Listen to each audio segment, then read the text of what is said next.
নমস্কার বন্ধুরা, হঠাৎ ছেলের আবদারে বানিয়ে ফেললাম একটু ইডলি।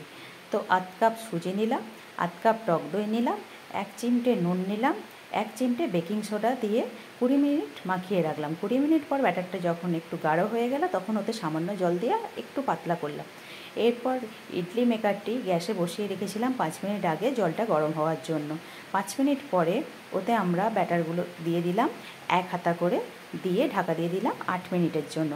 তো 7 মিনিট পরে খুলে দেখলাম ওটা একটু সামান্য বাকি আছে। কাঁটা চামচ দিয়ে ঢুকিয়ে দেখলে বোঝা যায়, গায়ে যদি না লাগা থাকে তার মানে ওটা হয়ে গেছে, আর যদি লেগে থাকে তাহলে সামান্য বাকি আছে। গ্যাসের ফ্লেমটা বন্ধ করে দিলাম, দিয়ে 1 মিনিটের জন্য ওটাকে ঢেকে আবার রেখে দিলাম।